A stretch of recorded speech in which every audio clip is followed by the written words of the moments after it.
أشهد أن محمد رسول الله.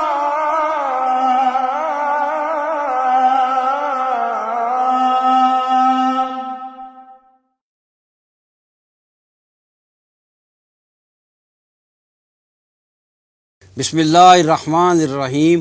السلام علیکم ورحمۃ اللہ وبرکاتہ. محترم ناظرین، آج اہل پاکستان بر صغیر کی تاریخ کی بدترین ناگہانی آفت سے دوچار ہے. پاکستان کی آبادی کا ایک بڑا حصہ سیلاب کی بے رحم موجوں کی زد میں موت و حیات کی کشمکش میں ہے اور وسیع زمینی رقبہ سمندر کا نقشہ پیش کر رہا ہے. کچے گروندے ہی نہیں، اچھی خاصی مضبوط عمارتیں پانی کی دیو ہیکل لہروں کے سامنے ریت کی دیوار ثابت ہو رہی ہیں. لاکھوں گرانے بے گھر ہو کر کھلے آسمان کے نیچے وقت گزارنے پر مجبور ہے. خوراک کی عدم دستیابی اور سیلابی پانی کا استعمال بیماریوں کا باعث بن رہا ہے. گویا اہل پاکستان پر قیامت ٹوٹ پڑی ہے. مذہبی لوگ اسے اللہ تعالیٰ کا عذاب اور محتاط الفاظ میں آزمائش قرار دے رہے ہیں، اور دانشور حضرات اسے سابقہ اور موجودہ اہل اقتدار کی نااہلی، غفلت، خود غرضی اور نکما پن قرار دے رہے ہیں. ہم آخر میں عرض کرنے کی کوشش کریں گے کہ اصلاً یہ کیا ہے. بہرحال اس حقیقت سے تو کوئی بقائم ہوش و حواس انکار نہیں کر سکتا کہ ایک قہر ہے جو ہم پر نازل ہو چکا ہے. وجہ اس کی جو بھی ہو، سرکاری اعداد و شمار کے مطابق اب تک ملک میں حالیہ سیلاب اور بارشوں سے 4 کروڑ سے زائد افراد براہ راست متاثر ہوئے ہیں. سندھ میں تقریباً 1.5 کروڑ، بلوچستان میں 1 کروڑ 10 لاکھ اور جنوبی پنجاب میں 48 لاکھ، خیبر پختونخوا میں 40 لاکھ اور گلگت بلتستان میں 25 لاکھ کے قریب لوگ متاثر ہوئے. متاثرین سے مراد وہ لوگ ہیں جن کا سب کچھ تباہ و برباد ہو گیا، نہ گھر بچا، نہ سامان، اور نہ ہی کوئی ذریعہ معاش. سرکاری اعداد و شمار کے مطابق سیلاب اور بارشوں سے جاں بحق ہونے والے افراد کی تعداد تقریباً 1200 سے تجاوز کر چکی ہے. ملک بھر میں اب تک تقریباً 20 لاکھ گھروں کو نقصان پہنچا، جبکہ سیلاب اور بارشوں سے اب تک 10 لاکھ کے قریب مویشی ہلاک ہو چکے ہیں. بارشوں اور سیلاب سے 162 پلوں کو نقصان پہنچا ہے، 72 اضلاع بری طرح متاثر ہوئے، 151 شہروں میں تباہی آئی. جس وقت سیلاب اپنے عروج پر تھا، پاکستان کا تقریباً 2/3 رقبہ زیر آب تھا. حقیقت یہ ہے کہ اصل نقصان سرکاری اعداد و شمار سے کہیں بڑھ کر ہوا ہے. پاکستانی ایک جذباتی قوم ہے جو کروٹ تو ذرا دیر سے لیتی ہے، لیکن جب جاگ جاتی ہے تو قابل فخر مسالے بھی قائم کرتی ہے. یہاں ایک حقیقت لازمی طور پر بیان کی جانی چاہیے کہ پاکستان کی مذہبی جماعتیں جو نارمل حالات میں ایسی کارکردگی نہیں دکھاتی کہ ہم ان پر اظہار اطمینان بھی کر سکیں، لیکن جب بھی ملک پر کوئی آفت نازل ہوئی، 2005 کا زلزلہ ہو یا 2010 کا سیلاب، نام نہاد دانشور اور ان کے گروپ تو صرف بند کمروں میں فلسفے بگاڑتے رہے، لیکن ان مذہبی جماعتوں کے کارکن جس طرح جان ہتھیلی پر رکھ کر متاثرین کی مدد کو پہنچے ہیں، وہ جدید دور میں اور کہیں نظر نہیں آتی. اگرچہ سیاسی جماعتوں نے بھی چندے اکٹھے کیے اور مالی امداد کی، لیکن اس موقع پر دور افتادہ آفت زدہ علاقوں میں خود پہنچ کر امداد کرنا انتہائی گراں قدر کارگزاری ہے. اور یہ کام جس جاں فشانی سے مذہبی جماعتوں کے کارکن اس مصیبت کے وقت میں کر رہے ہیں، اس کی تعریف اور تحسین کے لیے ہمارے پاس الفاظ نہیں ہیں. اللہ تعالیٰ کا معاملہ یہ ہے کہ وہ رازق ہے، لیکن ہمیں رزق حلال کے لیے جد و جہد کی ترغیب دیتا ہے. اللہ تعالیٰ شافی ہے، لیکن وہ دعا کے ساتھ ساتھ دوا کا بھی کہتا ہے. اللہ واحد مشکل کشا ہے، لیکن وہ مشکل سے نجات کے لیے محنت اور جد و جہد کی طرف توجہ دلاتا ہے۔ حقیقت یہ ہے کہ جس پیمانے پر 2022 کے سپریم فلڈ نے تباہی مچائی ہے، اس کے مداوع کے لیے کئی برسوں کی انتھک محنت درکار ہوگی۔ کچھ ابتدائی تخمینوں کے مطابق حالیہ سیلاب سے معاشی سطح پر 10 ارب ڈالر روپے کا نقصان ہوا ہے، جو آنے والے ہفتوں مہینوں میں بڑھ سکتا ہے۔ سیلاب سے متاثرہ علاقوں میں بنیادی انتظامی ڈھانچہ مکمل طور پر تباہ و برباد ہو چکا ہے، جس میں سڑکیں، پل، مکانات، کئی ڈیم، بجلی، ٹیلی فون، انٹرنیٹ وغیرہ کا نظام، اسکول، ہسپتال سب شامل ہے۔ بڑے پیمانے پر فصلوں کے تباہ ہونے کی وجہ سے پھل اور سبزیوں وغیرہ کی قیمتوں میں ہوش ربا اضافہ دیکھنے میں آ رہا ہے۔ سیلاب زدہ علاقوں میں وبائی بیماریوں کا شدید خطرہ ہے۔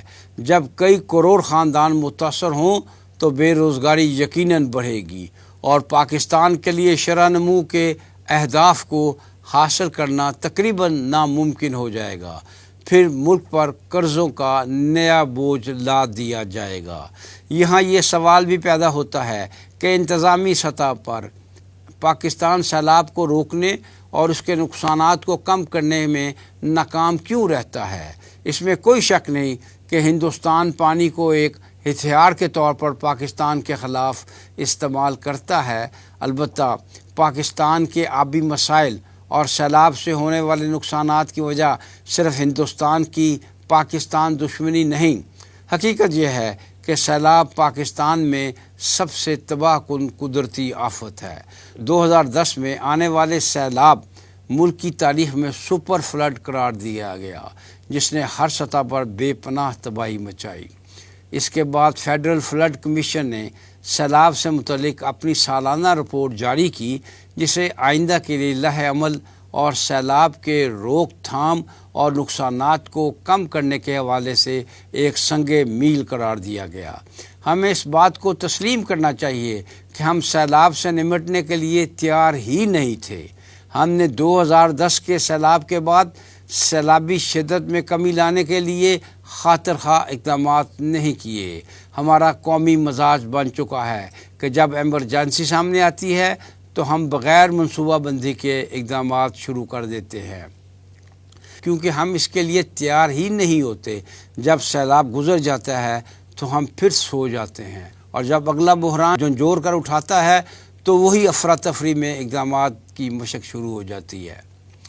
اگرچہ سیلاب کو مکمل طور پر روکا تو نہیں جا سکتا، تاہم متعدد ممالک نے فلڈ مینجمنٹ اور کنٹرول کی حکمت عملیوں کے ذریعے انسانی جانوں کے ضیاع اور املاک اور فصلوں کی تباہی کو کم کر لیا ہے۔ اگر فیڈرل فلڈ کمیشن کی 2010 کی رپورٹ پر عمل درآمد کیا جاتا اور سیلاب اور دیگر قدرتی آفات کے تباہ کن اثرات کو زائل کرنے کے لیے کام کرنے والے ادارے، جن میں NDMA اور ارسا وغیرہ شامل ہے، اس رپورٹ کی سفارشات کے مطابق تیاری کرتے تو 2022 کے سیلاب سے ہونے والے نقصانات کم ہو سکتے تھے۔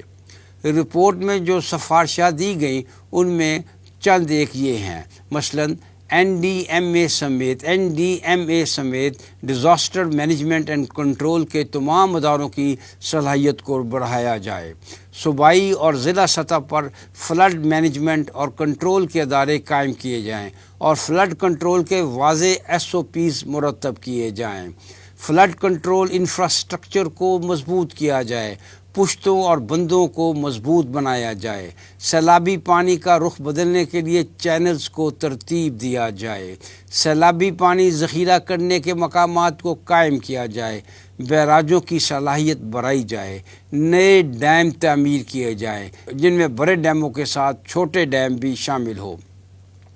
وہ پانی جو پہاڑوں سے برف پگھلنے پر بہہ آتا ہے اسے بحیرہ عرب میں گر کر ضائع ہونے سے بچانے کی منصوبہ بندی کی جائے، سیلابی ریلوں کو روکنے اور زمین کے کٹاؤ میں کمی لانے کے لیے بڑے پیمانے پر درخت لگائے جائیں، پہاڑی اور میدانی علاقوں کے لیے بہتر فلڈ مینجمنٹ اور کنٹرول کی علیحدہ علیحدہ پالیسیاں ترتیب دی جائیں۔ ماحولیاتی تبدیلی کی وجہ سے بارشوں اور خشک سالی بڑھتی جا رہی ہے۔ پاکستان کو اس حوالے سے بھی ایک مربوط پالیسی بنانے کی ضرورت ہے۔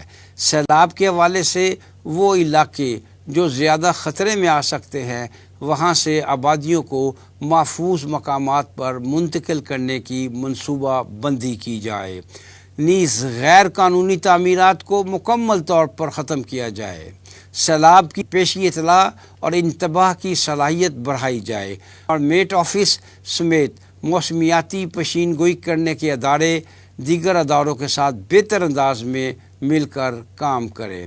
سیلاب سے متاثرہ افراد اور علاقوں میں ریسکیو اور ریلیف اور پھر تعمیر نو کے لیے مربوط منصوبہ بندی کی جائے۔ اب آئیے اس بحث کی طرف کہ یہ عذاب ہے، آزمائش ہے یا اہل اقتدار کے سیاہ کرتوتوں اور نااہلیوں کا نتیجہ ہے۔ ہماری رائے میں پاکستان کے حوالے سے یہ تینوں عوامل کسی نہ کسی انداز میں کار فرما نظر آتے ہیں۔ جہاں تک عذاب یا آزمائش کا تعلق ہے، کسی مسلمان معاشرے پر نازل ہونے والی آسمانی آفات عذاب بھی ہو سکتی ہیں اور آزمائش بھی۔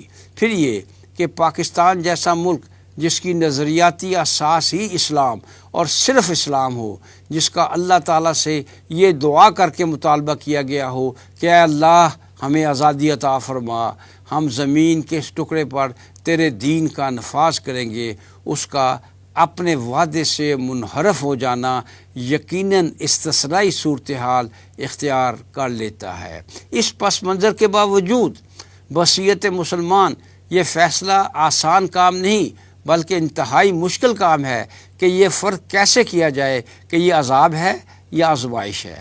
اس پر بھی غور کرنا ہوگا کہ عام انسانی اخلاقی ضوابط کے حوالے سے ہم کہاں کھڑے ہیں۔ دیانت اور ایمانت کے الفاظ ہمارے ہاں شاید اپنا حقیقی معنی کھو چکے ہیں۔ قومیت، فرقہ اور لسانی عصبیت پر کس قدر خون بہایا جا چکا ہے، یہ کسی سے ڈھکا چھپا نہیں کہ جھوٹ سچ کی جگہ لے چکا ہے اور دجل و فریب ایک آرٹ قرار دیا جاتا ہے۔ قومی خزانے کو ہم نے شیر مادر سمجھ کر یوں غٹ غٹ پیا ہے کہ مادر وطن اب اپنے پاؤں پر کھڑا ہونے کے قابل نہیں، کشکول حکمرانوں کے سراپا کا حصہ بن گیا ہے۔ ہم کیوں غور نہیں کرتے کہ بادل ہمارے سروں پر پھٹ رہے ہیں، زلزلوں سے کتنی بار زمین دہل چکی ہے، گروہوں میں تقسیم ہو کر ایک دوسرے کو اپنی طاقت کا مزہ چکھا کر تباہ و برباد کر رہے ہیں۔ یعنی سورۃ الانعام کی آیت نمبر 65 میں بیان کردہ عذاب کی تینوں قسمیں ہم پر مسلط ہو چکی ہیں، لیکن اللہ تعالیٰ بڑا رحیم و کریم ہے۔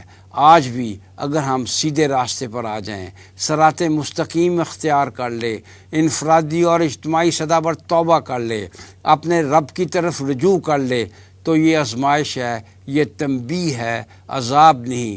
پھر ہم ایسی آزمائشوں سے سرخرو ہو کر نکلیں گے۔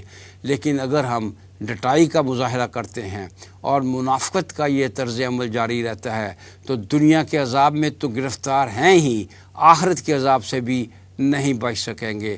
نظریاتی سطح پر ہم ماضی میں بہت روح گردانی کر چکے ہیں، اب ہمارے پاس غلطی کی گنجائش نہیں۔ یاد رہے، آہ کو چاہیے ایک عمر عصر ہونے تک، وما علینا الا البلاغ۔